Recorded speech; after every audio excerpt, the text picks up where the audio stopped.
Di dunia kita sekarang, teknologi ada di mana-mana, seperti udara yang kita hirup. Dari saat kita bangun karena alarm di smartphone, hingga menjelajahi media sosial sebelum tidur, teknologi sudah masuk ke dalam setiap bagian hidup kita. Konektivitas yang terus-menerus ini, meskipun bermanfaat dalam banyak hal, menimbulkan tantangan besar bagi kesehatan mental kita. Daya tarik perangkat digital memang tidak dapat disangkal. Mereka menjanjikan koneksi instan dan hiburan tanpa akhir. Tetapi ini ada harganya.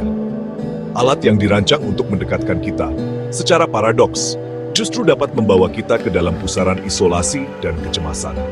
Memahami pedang bermata dua ini sangat penting dalam mengatasi dampak teknologi pada kesejahteraan mental. Saat kita menjelajahi lebih dalam dunia interaksi digital, menjadi penting untuk mengeksplorasi bagaimana alat teknologi ini membentuk lanskap mental kita. Apakah mereka hanya fasilitator kehidupan modern yang tidak berbahaya, atau apakah mereka menyimpan potensi risiko yang baru mulai kita pahami? Bagian berikut akan mengeksplorasi dinamika ini secara lebih rinci, menggunakan contoh kehidupan nyata dan bahasa sederhana untuk meningkatkan pemahaman. Narasi teknologi sebagai alat untuk koneksi seringkali menutupi isolasi yang dapat terjadi karena penggunaan yang berlebihan. Ambil contoh, kisah Emily, seorang siswa sekolah menengah atas yang menghabiskan waktu berjam-jam untuk mengkurasi persona online-nya. Meskipun memiliki ratusan pengikut online, Emily merasa sangat kesepian. Interaksinya, yang terbatas pada suka dan komentar, tidak memiliki kedalaman dan kehangatan percakapan tatap muka. Fenomena ini tidak terbatas pada demografi yang lebih muda. Orang dewasa juga mendapati diri mereka mengganti hubungan yang bermakna dengan interaksi online sementara.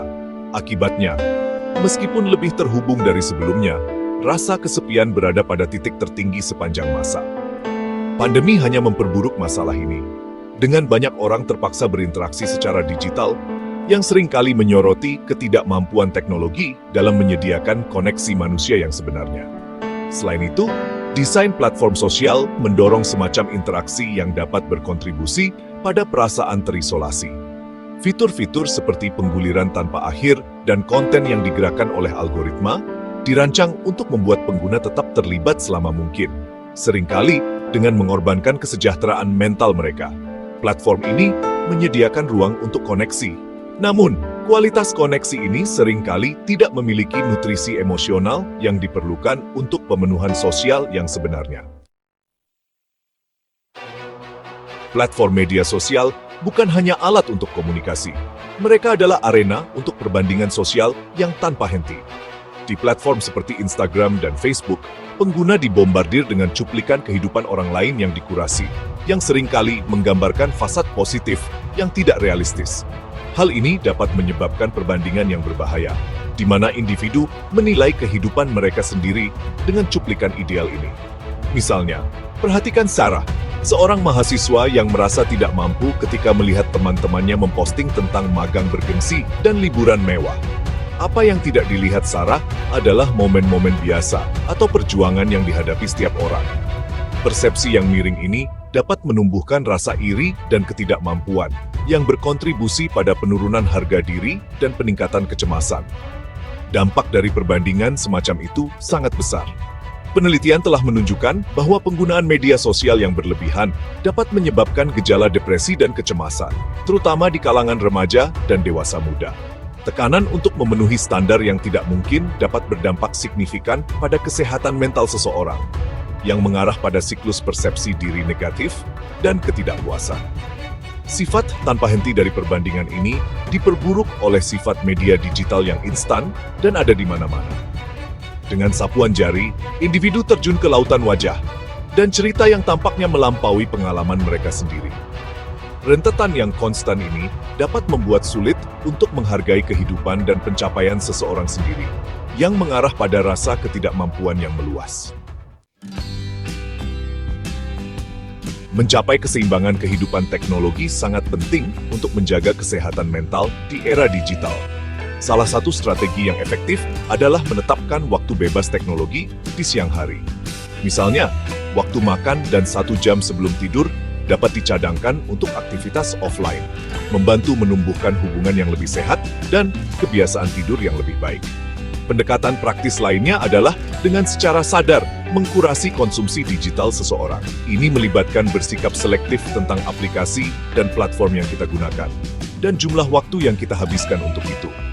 Alat seperti pelacak waktu layar dapat membantu dalam menetapkan batasan dan lebih memperhatikan kebiasaan digital kita.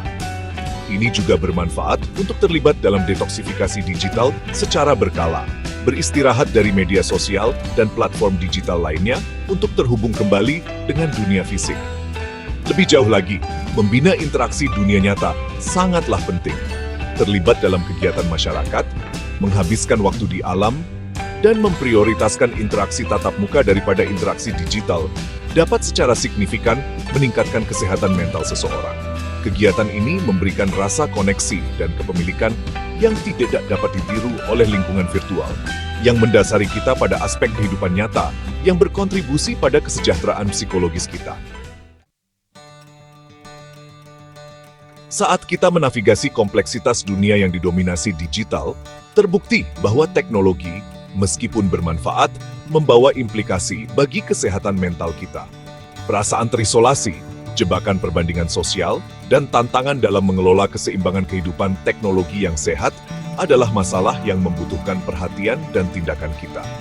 Dengan merangkul strategi yang mempromosikan hubungan yang seimbang dengan teknologi, kita dapat mengurangi dampak negatifnya dan memanfaatkan manfaatnya secara lebih efektif.